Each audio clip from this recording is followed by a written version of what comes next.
मी जिल्हा अध्यक्ष प्रेमलता पाटील, आयटक संघटना।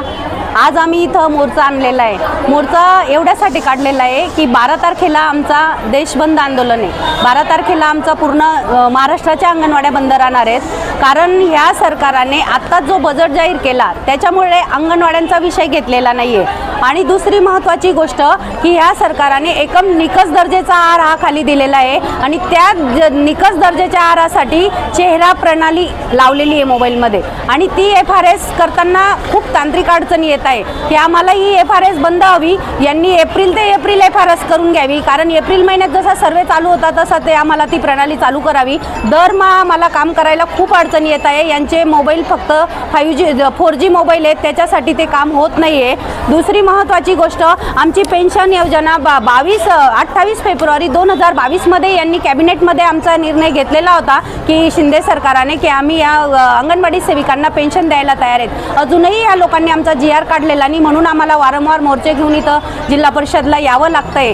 आणि दुसरी गोष्ट, यांच्यासाठी जे काम करून घेत आहे सरकार, जे काम करून घेत आहे, लाडकी मुख्यमंत्री लाडकी बहीण योजना झाली, याच्यासाठी त्यांनी स्पेशल ऑपरेटर नेमावा। जेही सरकारची योजना आहे त्याच्यासाठी फक्त अंगणवाडी ताईकडून हे काम करून घेत आहे आणि मोबदला काहीच नाही। 2 महिन्यापासून महिलांचं मानधन रखडलेलं आहे, ते सुद्धा केंद्र सरकारने महिलांपर्यंत पोहोचवलेलं नाही। त्याच्यासाठी आम्हाला आज हा मोर्चा काढावा लागला। मातृवंदनेचं काम सरकारने कोणीतरी स्पेशल ऑपरेटर म्हणून ते काम द्यावं। मातृवंदनेसाठी मोबाईलवर ते फॉर्म भरले जात नाहीये, त्याच्यासाठी अंगणवाडी सेविका ही दारेवर धरली जाते। अधिकारी दबाव यंत्रणाखाली काम करून घेत आहे। 10 महिन्यापासून आमचं रिचार्ज राहिलेलं आहे, सरकारने ते रिचार्ज दिलेलं नाही। घरच्या मोबाईलवर अंगणवाडी सेविकांकडून दबाव आणून काम केलं जात आहे, त्याच्यासाठी आम्ही आज हा मोर्चा काढला। नमस्कार, मी सुषमा सुभाष चव्हाण, ठाणे संघटना। आज आम्ही कृती समिती म्हणून जळगाव जिल्ह्यामध्ये मोर्चा काढलेला आहे। आमची मागण्या प्रलंबित आहे। उच्च न्यायालयाने आम्हाला ग्रॅच्युटी देण्यासाठी निर्णय दिला आहे, तरी ही सरकार आम्हाला ग्रॅच्युटी देत नाही आहे। आम्हाला कमीत कमी आम्हाला 72 सालामध्ये जी योजना होती, आज बरेच वर्ष होऊन गेले, तर हे सरकार अजून ग्रॅच्युटी देत नाही आहे। शासकीय कर्मचारीचा दर्जा देत नाही आहे। मानधन आहे तो केंद्राचं येतं, तर राज्याचं येत नाही, राज्याचं येतं तो केंद्रात। 2 महिना झाला, डिसेंबर ते जानेवारीचं मानधनसुद्धा या सरकारने दिलं नाही आहे। लाडकी बहीण योजना सरकारने काढलेली आहे, मात्र ही सरकार फेर तपासणीसाठी म्हणजे गावोगावी भांडण्यासाठी अंगणवाडी कार्यकर्त्यांनी उभे राहावं, हे सरकार आमच्यावर अन्याय करते आहे।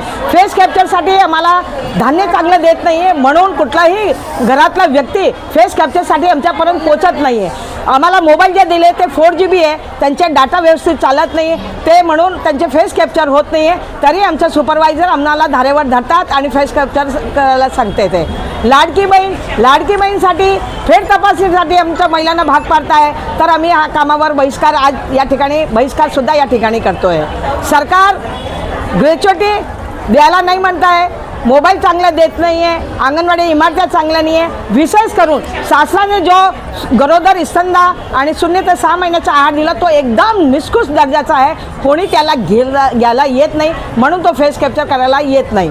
3 ते 6 वर्षाचं जो धान्य आहे त्याच्यामध्ये सुद्धा डाळ चांगली नाही, तेल निकृष्ट दर्जाचा, सगळं धान्य निकृष्ट दर्जाचं आम्हाला दिलेलं आहे।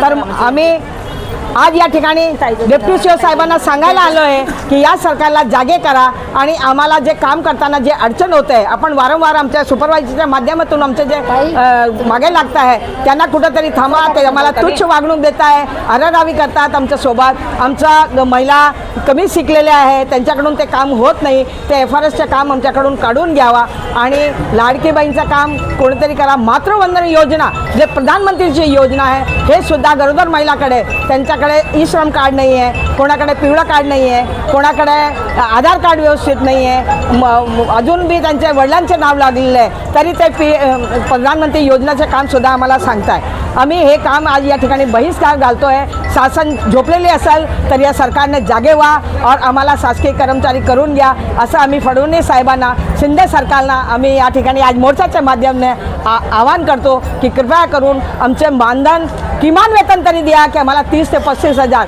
मोबाईल रिचार्जसाठी आम्हाला कमीत कमी 3 ते 3.5 हजार रुपये याने दिलं पाहिजे, अन्यथा आम्ही काम बंद करणार आहे।